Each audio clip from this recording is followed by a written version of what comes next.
What's creamy? So I had this problem for a long time, which was that there's too much information to absorb, and you probably get that too. You're watching a video about a guy talking about information and absorbing stuff. If you're someone who watches this channel, you're probably in the same camp of like being hungry for knowledge, but not being able to kind of keep it all in your head. So I had this mentor figure, still have this mentor figure, who is very wise, and he was telling me all these like ways he programs and all these conceptual frameworks and how he thinks about the world. And my mind is being blown every day. My horizons are expanding. But I had a question for him. I was like, how do you keep all this stuff in your head at the same time? It's just like so much of it. How do you know how to live with all these complex frameworks? Like, how do you fit that in your head? He gave me a very wise answer, which is probably distilled from someone else's work, but I'll credit it to him, which is that proverbs are very powerful, very underrated in modern society. You know, there's like little kind of devices that help you remember certain things, like talk is cheap, don't cry over spilled milk. These are genius because they're easy to remember. They've been condensed down. And why do they exist? Like, why do these little sayings exist? If you think about it, it's years and years and years of ancient wisdom that's all been like handed down generation after generation of like patterns that we as humans have engineered and recognized about the world. And someone is like, holy shit, if we're going to advance society, we need the next generation to also know that haste makes waste. And if you try to like run around making things happen really rapidly, nothing good will come of that. You need slow, deliberate work. How are we going to keep our kids informed about that? So they come up with these little proverbs and they pass them down generation to generation, and that's how society advanced from like very basic caveman grunting all the way up to like reading and writing in the modern era. It's all in these like little proverbs that they've held society up, and like all the oral tradition before we had writing allowed us to slowly advance. So all these things are still so relevant today. All these like proverbs and sayings represent like so many years of autistic people like pattern recognizing and then passing it down to the next generation, which is just brilliant because they're also like they're like pills of condensed information. And what my mentor was saying is a bad filter is better than no filter. So we spend all our time making decisions about what to do and like what medications to take, who to hang out with, what activities to spend our time doing, how do we read more effectively, how do we learn more effectively, how do we exercise more effectively. And what he said he does is he outsources a lot of that like decision making to the wisdom of the ancients, because we're just like emotionally charged kind of dumb animals that like we fundamentally actually don't know very much. We like to think we're smart, but we're just kind of randomly bumbling around through the world making like decisions that are based on almost no logical thinking. They're just based on like your caveman desires to have more success and stuff. And so what my mentor does is he just like trusts all decision making in certain areas to these proverbs. One of the biggest ones is no such thing as free lunch. So that like has a couple of huge implications. For me, it was quitting Adderall, and I was thinking for the longest time like, oh, Adderall will help me like focus. It'll alleviate my ADHD symptoms.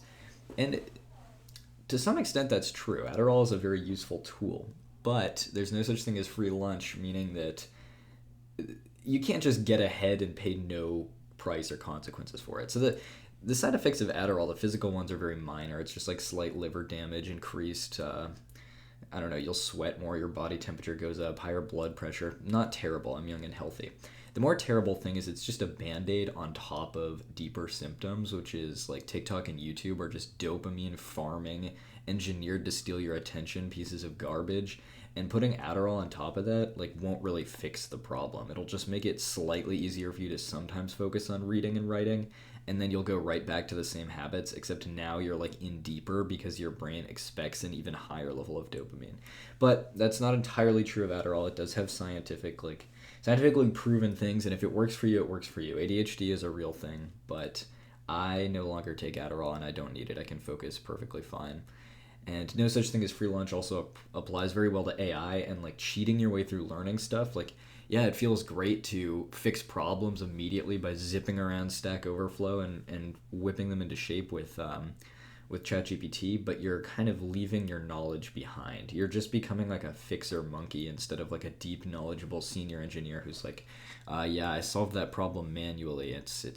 I've seen that problem 700 times. Just Insta knows how to fix it, and you're like frantically scrambling around GPTs. So it's like that feeds into haste makes waste, where it's like it's easy to feel like you're being productive if you're moving quickly and things are happening, but moving very slowly, being boring and like deliberate and practicing very slowly is how you actually reach mastery. It's not about like getting ahead quickly. That's never how anyone successful operates. And talk is cheap is another great one that I'm engaging in right now, where it's a lot easier to talk about doing stuff than it is to actually do the stuff. And there's this is like in modern day we can actually prove this. A lot of the thoughts you have, your brain can't distinguish your thoughts from reality. And I know that sounds crazy, but if you think about like crazy success and like you're getting hella girls and you have like hella Lambos and stuff, you will start to actually physically get excited. And it's the same thing with like thinking about doing work constantly. There's a bunch of studies that show like if you're thinking about practicing a musical instrument and you can really visualize it, it's almost the same thing in some regards as practice. There's like some instances where thinking about things, you can like even placebo your emotions into changing. And talk is cheap because it's so fun to talk about and imagine your future successes and plans, because it feels like to you they're actually happening, because your brain can't really distinguish your imagination from reality. So it's very easy, and it's what most people do, sit around talking about their future plans and then not exacting them. Oh, we got to get girls, bro. Never gets girls. You know, it's like, I don't know. It's just, they're very true. What you have to do, how these work, how the bad filter no filter works, is you just have to trust that the ancients were very wise. And there is maybe some modern technology that upends some of these proverbs and they don't make sense anymore. I don't know. There's some of them that pertain to certain things that we know are not true anymore. I can't really think of any off the top of my head, but if it's like a medievally specific proverb, I don't know. But my mentor also pointed out, I think also very wisely, that if a proverb doesn't hold true anymore, it wouldn't be passed down to the next generation. So like proverbs like always boil your wooden bucket of water in the desert sand or else you'll get sick from bacterial infections is like, I don't know, like now that we have modern plumbing and stuff, it's like you don't really gotta do all that. You can just use your tea kettle or something. But yeah, that's the idea of it. Like, you have to just trust that the wisdom of the ancients, all this condensed knowledge, like pills of wisdom passed down to you, hold true. If you question them, you'll go astray and you'll waste all your time being like, maybe I should take Xanax.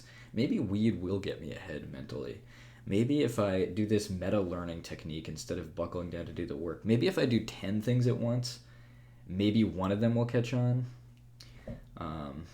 Yeah, maybe if I go really fast, there'll be a lot of good things that happen. And maybe if I like skip a bunch of the work that's necessary with a GPT, then I'll get ahead of everyone else, because no one else could possibly think to also use vibe coding to make shitty products quickly. And by getting ahead of everyone, I won't make any weight. You know, it's like, don't question it. As tempting as it seems, as like groundbreaking as the new technology is, oh, this miracle drug will blah, blah, blah, blah. Oh, here's a great instance of ketamine. I didn't understand the benefits of ketamine before. It increases your neuroplasticity so that you can like take ketamine and then within the next like 4 days of it, you can like learn French really quickly or something, because your neuroplasticity is all like moved around. But that sounds awesome. Drug to just learn really quickly. That's like what I wish Adderall was. No such thing as free lunch though. That shit wrecks your working memory. And yeah, haste makes waste. You're gonna mess up some other things like with that neuroplasticity. So I don't know. I wouldn't trust it so much. The old ways of the reading and deliberate and slow work are what's gotten me far. So yeah, hopefully you learned a thing or two from this and it wasn't just mumbo jumbo pseudoscience that you'll ignore and then move on to the next YouTuber to cram some information you'll forget down your throat. But yeah, don't forget, it's a lot easier to do that than it is to actually do stuff. So don't fall into that trap. All right, I'll catch you next time.